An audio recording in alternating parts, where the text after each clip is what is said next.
Yon, kamusta mga boss? Welcome back muli dito sa ating channel, ang Kanta Kwento.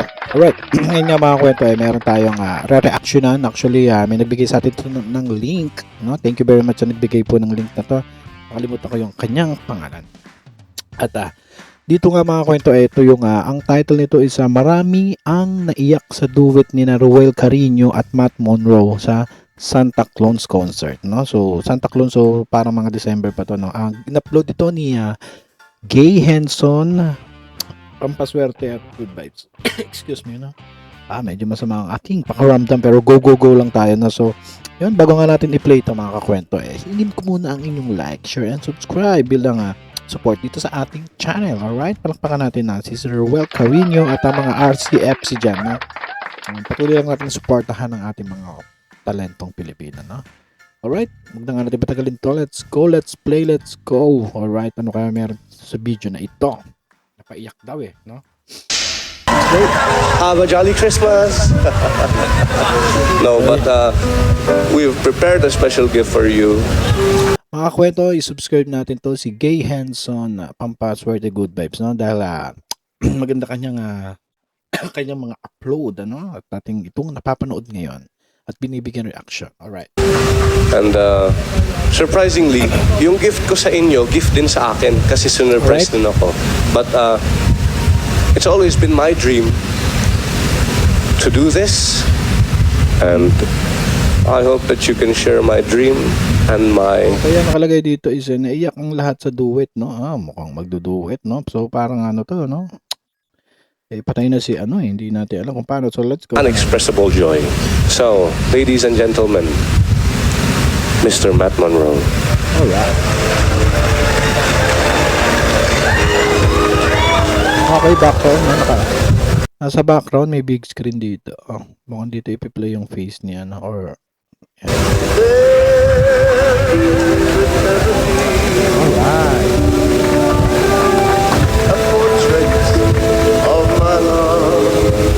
Sabi, nakakapalapot naman siya. For nobody. Yun, sinasagot ni Sir Ruel Carino yung kanta, no? Galing din ng nag-edit.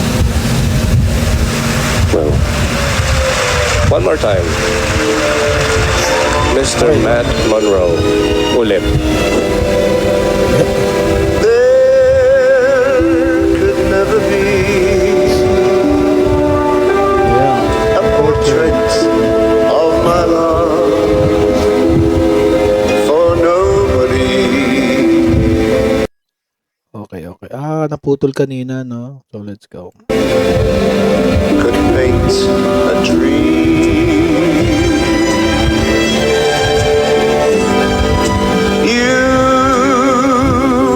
Grabe, saan pa kaswabe ng boses talaga ng isang Actually, hindi naman ganda boses si Ruel, no? Parehas lang sila ng atake at linis, no? Pansin nyo? Siguro may mga piling kanta lang talaga na Matt Monroe siya, no? A portrait of my love. Parang mas matapang yung boses ni Sir Ruel Carino dito. Or kasi ito recording kasi, no? For those miracles May hawi ka talaga. I'll never see. Ito na. Anyone who sees her soon forgets the Mona Lisa. Grabe, nakakakilabot yung boses nila, dalawa. Si Sir Ruel Carino nga lang nakakilabot na Paano pa kaya kung sabayan ng isang Matt Monroe, ano? Napakaswerte ng mga nanonood nito mga panahon na to dito. It would take, I know. Medyo talagang hindi 100% pero kuha, pero parang medyo batang version talaga ang ating Ruel Carino ng boses ni Matt Monroe, no? Siguro sa kanta lang na to, no? Oh my Michelangelo,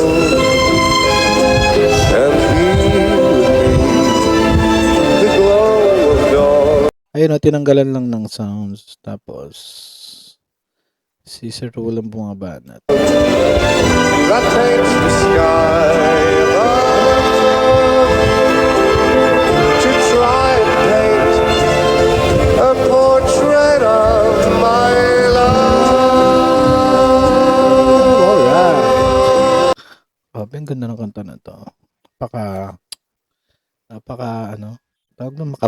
bagbag damdamin, no? Tama ba ako mga kwento? Palakpakan nga kung talagang tama ako dito, no? So talagang possible may mga napaiyak nga dyan ng mga Ruelians dyan sa audience, no? Hindi malabo.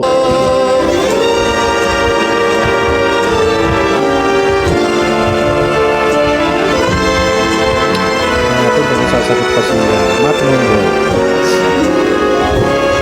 It would take, I know, a Michelangelo. Ito sinabayan niya, no? Kinasabayan niya na rito kasi medyo padulo na rin ata to. Mukhang sabay na sila dito. Oh, alright. Even we would need the glow of dawn Ang sarap ng tip na lang kaso. that paints the sky above. Post ko lang mga kwento kasi possible kasi tayo ma-copyright, no? So gusto ko lang bigyan ng commentary, no? Pasensya na kung pa-istap-istap tayo. Nakakakilabot din kasi, no? Yung kanilang duet. Yun nga, pagka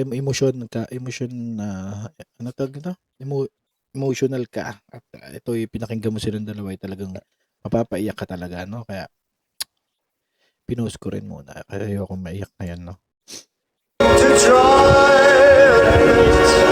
a portrait of my love. Ako kasi parang nalulungkot ako kasi di ba patay na ito si Matt Monroe, no? Na sayang na hindi sila nag-abot nito.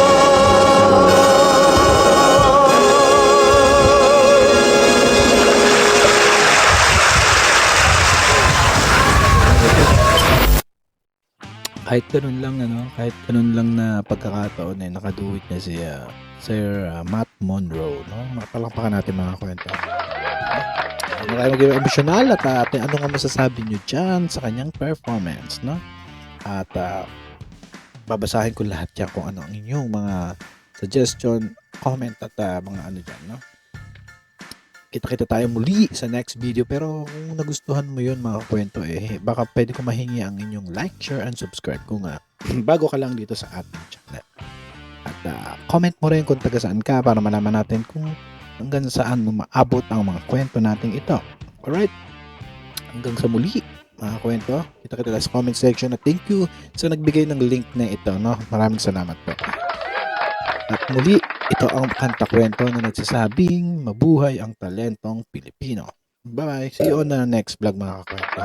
Alright. Bye-bye. Kanta kwento, sabay-sabay tayong